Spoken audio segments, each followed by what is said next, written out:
Après la dénonciation de massacres, le Conseil de sécurité de l'ONU entre condamnation et impasse.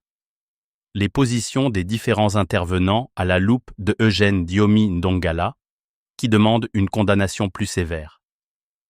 Après la saisine par les États-Unis, le 22 août 2025, le Conseil de sécurité s'est réuni d'urgence, jetant une lumière crue sur l'escalade sanglante en République démocratique du Congo. Face à une crise qui ne fait que provoquer des massacres de civils congolais, les intervenants ont livré des positions tranchées entre condamnations virulentes, appel à la diplomatie et refus catégoriques, sans toutefois aboutir à des décisions radicales qui pourraient inverser la spirale de violence. Les États-Unis, fer de lance de cette saisine, n'ont pas mâché leurs mots. L'ambassadrice Dorothy Shea a pointé du doigt le mouvement rebelle M23, soutenu par le Rwanda, comme principal responsable des atrocités contre les civils dans l'est du pays. Elle a dénoncé les attaques impitoyables dans le territoire de Rutshuru, où des centaines de vies ont été fauchées, et a étendu sa critique aux groupes armés alliés à l'armée congolaise. Washington a frappé fort en annonçant, 10 jours plus tôt, des sanctions contre 4 entités impliquées dans l'exploitation illégale de minerais de conflit, un geste concret pour couper les vivres aux déstabilisateurs. Les Américains ont martelé l'urgence d'un respect strict des accords de paix signés à Washington en juin et à Doha, exigeant un retrait immédiat des forces rwandaises du sol congolais.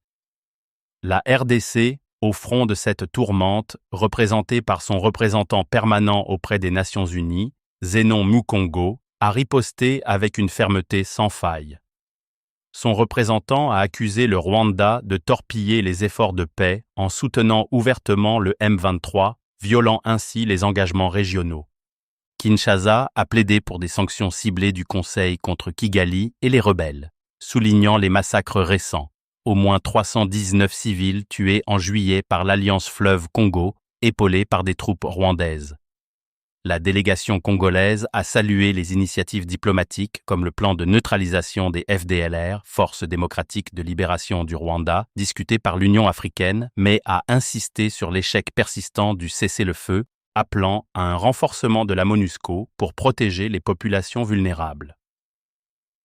Le Rwanda, sur la défensive, défendu par représentant permanent auprès des Nations Unies, Martin Ngoga, a balayé ces accusations d'un revers de main, les qualifiant de graves et totalement infondées.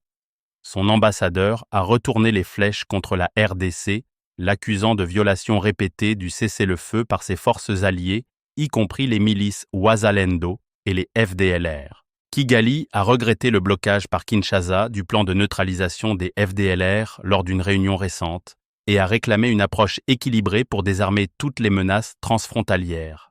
Pas de concession. Le Rwanda a maintenu que sa posture défensive était justifiée face à des groupes armés opérant depuis le Congo.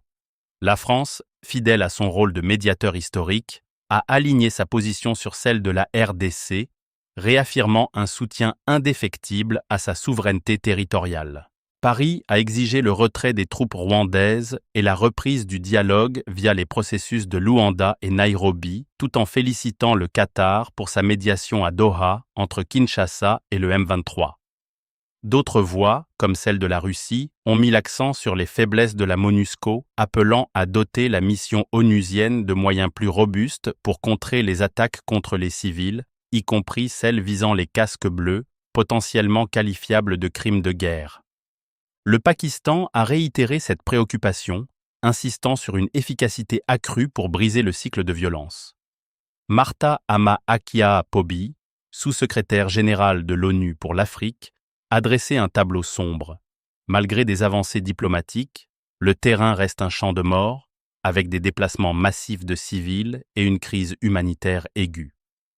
Elle a exhorté à un cessez-le-feu immédiat, soulignant les progrès timides comme la réunion de l'Union africaine du 7 août, qui a esquissé un cadre pour neutraliser les FDLR et lever les mesures rwandaises. Pourtant, au terme de ces échanges tendus, le Conseil n'a pas franchi le Rubicon d'une nouvelle résolution.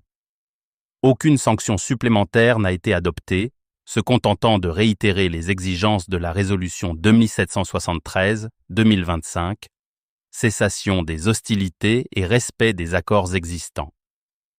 Les décisions se limitent à un suivi vigilant de la situation, avec un soutien accru aux efforts régionaux de l'Union africaine et du Qatar. La pression diplomatique persiste, mais sans mesures coercitives immédiates, laissant planer le risque d'une escalade.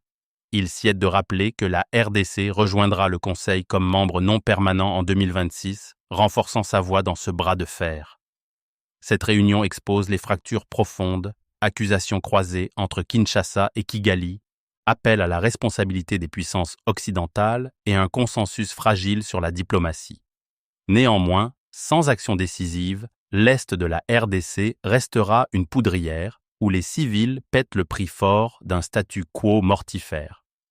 Nous estimons que les sanctions économiques et la pression diplomatique pourraient ne pas suffire pour améliorer le sort des millions de Congolais qui vivent dans l'indigence, en tant que déplacés internes, et dans l'insécurité la plus totale, à cause de ce conflit meurtrier.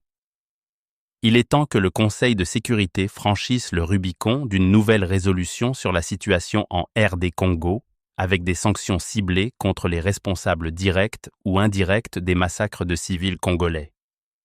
Eugène Diomin Dongala, Démocratie chrétienne.